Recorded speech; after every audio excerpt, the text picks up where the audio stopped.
So, Kaylee, you have two children, a 9-year-old boy and a 7-year-old girl. And have you had any types of experience either as a parent or have their friends, I mean, they're young, but have their friends been talking about this? What has your experience been with these issues? I'm a single mom. I can't afford to send them to some fancy school. They go to the local public school, and it's a great school, and I love the teachers there. There's a trans child at my children's school who is a male who wants to use female bathrooms. And so I think my frustration is, especially here in Washington State, they've completely revamped there's an actual curriculum now. So instead of sending your children to school to learn reading and writing and your ABCs and arithmetic, they're indoctrinating kids from a very young age. They're putting in books like Jacob Wears a Dress, and they're forcing parents into conversations prematurely. These kids aren't cognitively ready to have to deal with all this nuance of gender fluidity. Like, they're just trying to get it right, and I think I get so frustrated. My 6-year-old, she's 6 years old. I don't want to have to talk to her about unicorns, but I do. And so we've had open discussions about this, and I try to give them language to kind of grasp the concepts. I mean, I think one of the most telling things is we went to a Senate hearing, and I had to bring my daughter along on this issue, and I hadn't told her anything. This is at the very beginning. I hadn't mentioned anything to her. And we're sitting in a room full of quite a few trans people, and I need to make it clear, I have a lot of compassion. Like, live the life you want, express yourself the way that you want. That is your prerogative, and I believe in freedom. But my daughter is sitting on my lap, and she whispers to me, and she said, "Mom, why are so many of these men wearing dresses?" And, so there's a conversation to be had. If she knew out of the mouths of babes, these are still men, regardless of what they decide to wear, which is their prerogative. I mean, that's not something that I indoctrinated into her. She just knows what's true. That's a man. It's a human male. And I think it's frustrating for me to know that she's being raised in a culture that's going to shame her for having the audacity to say what is just true. And so I get frustrated with that, and I fight where and how I can. Right. Just as you're saying that, all of a sudden I had the kind of the reverse, the emperor has no clothes. The emperor is wearing a dress, and no one's allowed to say that. It's a fabulous empress. Can I just interrupt for one second? The thing that I've actually found really disturbing about this, I remember when my kids were like 3 or 4, I was working in a special preschool for children with emotional issues. And I had a little boy there say, "Ms. Bookbinder, you're really a man." And I thought about it, and I said, "Hey, Joe, why do you say that?" And he said, "Well, you're fat." Okay, I am fat. In fact, children tell the truth, or I was at that time fat. And you have a very deep voice. Well, that's also true. And you drink men's soda. And I said, "What do you mean, Joe, I drink men's soda?" He said, "Well, women drink soda from white cans, but you drink soda from a red can." This child had noticed very perceptively in his life that women drank diet soda.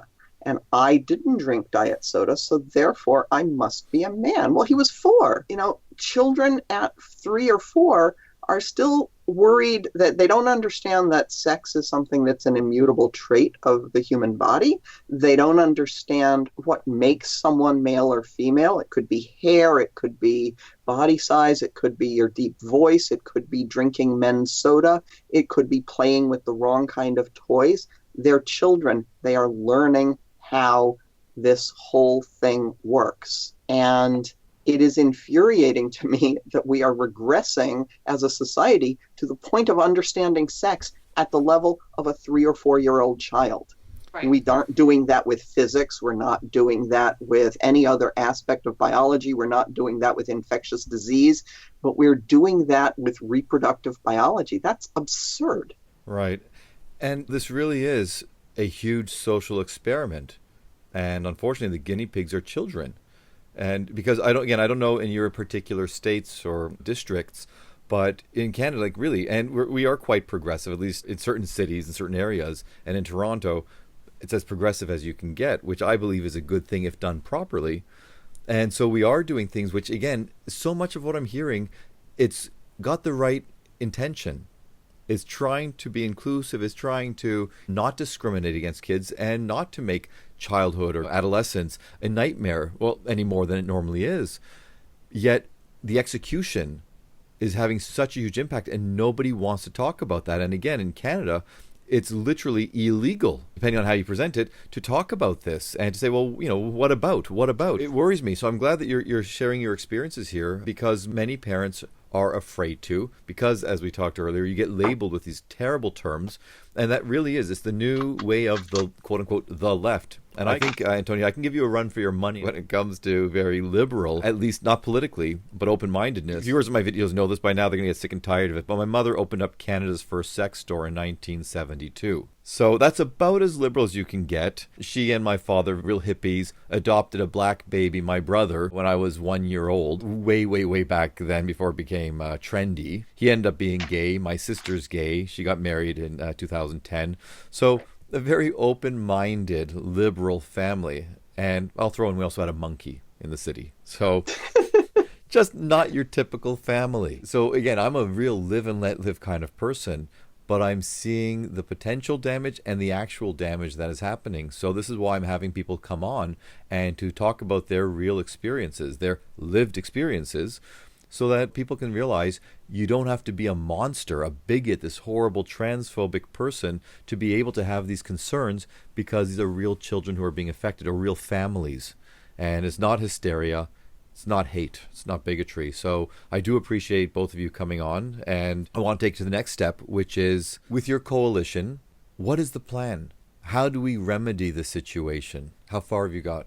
Our coalition, it's so grassroots and it's so organic, and I think I love that about it. And I just wanted to give kind of a brief snapshot of why it's so useful, this kind of approach of reaching across and working with people who don't share your ideology in a lot of other ways. One of the things that we did early on was we were able to host a panel on this issue at the Heritage Foundation, which is very right-wing. And here in the state, it's a shared frustration is that mainstream media outlets won't give voice to other perspectives than straight up 100% trans ideology. And so we found a lot of these radical feminists kind of have no place to have a platform, and so we were able to bring them into the Heritage Foundation. But at the end of the panel, they opened it up for discussion. And one of the best questions came from our other guest today, and I was up there on the panel, and she targeted at conservatives. And she asked, Antonia, she said, I want this question for conservatives. Conservatives, what are you prepared to do to challenge these rigid gender norms that are making people feel like, hey, I am a girl who likes sports and trucks, or I'm a boy who likes glitter and pink. Therefore, because of everything that I'm hearing now, I must actually be a female. I can't be a boy who likes pink and sparkles. I must be a girl. And she was identifying that a lot of that came from this rigid gender norming that happened often in conservative circles, which I have actually experienced. I had girls in my class growing up who knew from a young age that they would not go to college, but the brothers would, because they were females and they were going to be homemakers. But I had never before this point actually been forced to kind of wrestle with, hey, what are we doing on our side of the aisle that seems to get at least this issue right, that's contributing to this place where people feel like they have to choose to transition? And I didn't answer the question well. It was the one that baffled me, and then I felt like, oh man, I botched that. But it was actually ended up being probably the best question for me, because it really highlights the need for this coalition, this need to sharpen iron, to pull from other perspectives that we don't see ourselves. And I think the narrative here, at least in the States, insists that the only way that you can oppose trans dogma is to be a right-wing conservative bigot person. And I think that's where the coalition's really beautiful, is that half of them just really aren't. And we defy that stereotype, and we wrestle and we pull and we stretch each other. And so we are actively creating materials to be used as parents navigate these issues in schools. We have attorneys in our coalition who are writing legal, briefs and things of that nature, filing amicus briefs with the court. So we're doing what we can from where we sit, and we're limited, but we sure have a lot of intelligent, brilliant women, and I'm so pleased to work with them. Great question. And by the way, I was talking to some other guests a little while ago, and one of them said, yeah, one of the big problems is why can't we just have a society where boys and girls don't feel this pressure, exactly what you were saying, to fit into this particular norm or that particular norm? And so, Antonia, it's a great question. I'm glad that you asked that, and it's something we have to consider. So on your end, what else have you been doing, Antonia, to make this change happen? Well, I'm talking to you today. This is the first time I've ever actually spoken out publicly about it. And I'm honored. I will say Thank that you I was so much. astonished to find myself actually walking into the Heritage Foundation, but I was extraordinarily grateful that the Heritage Foundation hosted us. I think what I'm doing most is actually just talking to people on a person-by-person basis, because the perception is so much that, well, if we're going to be progressive, wanting a certain vision of society, then we're in this political culture where we are very much divided into sides. And you either are on this side and all of these issues are this way, or you're over on this side and you have to have all of these opinions. And if you cross that, I know I've seen this in social media when Kaylee will say something about an issue, and the feedback that she gets from some of people who are supposedly on her side of the aisle is horrific. And I know that basically I lost all of the friends that I had from the left area of the political spectrum. And that's not a healthy way to be. That is not a way that we can move forward to heal our culture, to move forward into a world that is a world in which people who we are always going to bump up against people. We're going to have disagreements about our family structure, our religions, our positions about various issues.